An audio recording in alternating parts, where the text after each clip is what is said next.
اسلام کی عظیم مفکر مولانا مودودی کے 42ویں یوم وفات کی مناسبت سے جمعیت الفلاح کے تحت فاران کلب کراچی میں ایک تقریب کا انعقاد کیا گیا۔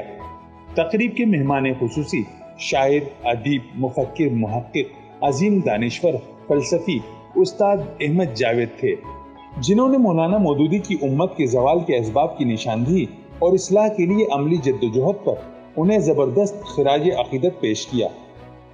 تقریب سے جمعیت الفلاح کے صدر قمر محمد خان اور معتمد عمومی قیصر خان کے علاوہ دیگر مقررین نے بھی اپنے خطاب میں مولانا مودودی کی تبلیغ و اشاعت اسلام کے لیے گراں قدر کاوشوں پر روشنی ڈالی۔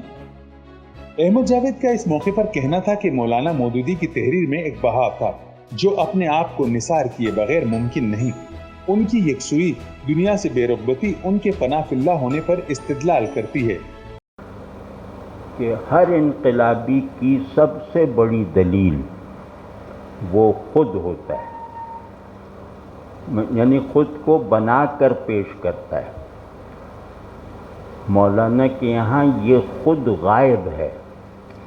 مولانا کی تحریر میں، مولانا کی گفتگوؤں میں، مولانا کی پرسنل نشستوں میں وہ موضوع گفتگو بننے سے مکمل گریز کرتے تھے۔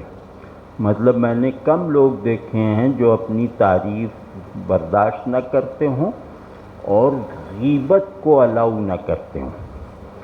قمر محمد خان نے مولانا مودودی کی علمی و عملی کاوشوں کو سراہتے ہوئے انہیں بھرپور خراج عقیدت پیش کیا۔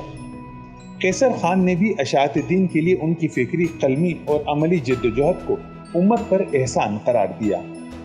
تقریب میں جماعت اسلامی پاکستان کے نائب صدر ڈاکٹر معراج الہدی صدیقی کے علاوہ ملک کے معروف اہل علم و دانش افراد سمیت مختلف شعبہ زندگی سے تعلق رکھنے والے ہر عمر کے افراد نے شرکت کی اور مولانا مودودی کو بھرپور خراج عقیدت پیش کیا۔